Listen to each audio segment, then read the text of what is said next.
জুলাই অভ্যুত্থানের পরই সাকিব আল হাসানের নাম দেশের ক্রিকেট থেকে দূরে সরে গেছে। এই দূরে সরানোর প্রক্রিয়াটা হয়েছে ধীরে ধীরে সূক্ষ্মভাবে। প্রথমে দেশে আসতে না দেওয়া, এরপর বিপিএলে খেলতে না দেওয়া ও চ্যাম্পিয়ন্স ট্রফি স্কোয়াডে না রাখা। এবার সাকিবকে নিয়ে এলো নতুন তথ্য। বিসিবির 2025 সালের কেন্দ্রীয় চুক্তি থেকে বাদ পড়তে চলেছেন সাকিব আল হাসান। বিসিবি অবশ্য আনুষ্ঠানিকভাবে এখনও চলতি বছরের কেন্দ্রীয় চুক্তিতে থাকা ক্রিকেটারদের নাম প্রকাশ করেনি। তবে সাকিব যে এই তালিকায় থাকছেন না তা এক প্রকার নিশ্চিত। গত বছরের 12 ফেব্রুয়ারি বোর্ড সভা শেষে 2024 সালের জন্য কেন্দ্রীয় চুক্তিভুক্ত 21 জন ক্রিকেটারের নাম প্রকাশ করেছিল বিসিবি। তাদের মেয়াদ ছিল 31 ডিসেম্বর পর্যন্ত। সেবার 3 সংস্করণের চুক্তিতে ছিলেন সাকিব আল হাসান। তবে গেল বছরের 5ই আগস্ট দেশে রাজনৈতিক পট পরিবর্তনের পর বিসিবিতেও পরিবর্তন এসেছে। আওয়ামী লীগের রাজনীতির সঙ্গে সম্পৃক্ত সাকিব জাতীয় দলের বাইরে আছেন।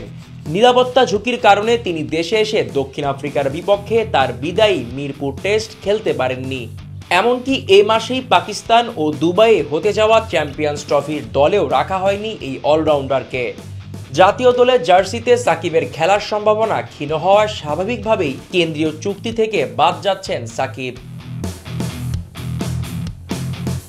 এদিকে কেন্দ্রীয় চুক্তিতে প্রথমবার জায়গা পেতে চলেছেন নাহিদ রানা। জাতীয় দলের হয়ে 6 টেস্ট ও 3 ওয়ানডে খেলা এই পেসারকে শুধু লাল বলের ক্রিকেটের জন্য চুক্তিবদ্ধ করার সম্ভাবনা বেশি।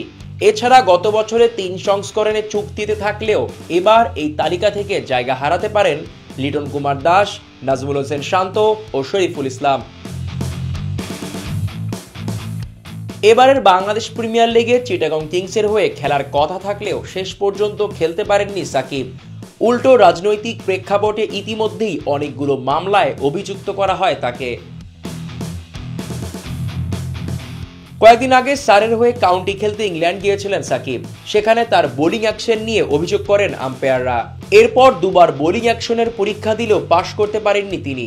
শুধু ব্যাটার হিসেবে বিবেচিত হওয়ায় তাকে চ্যাম্পিয়ন্স ট্রফি স্কোয়াডে রাখেননি বিসিবির নির্বাচকরা। জিসান আহমেদ, কালের কণ্ঠ।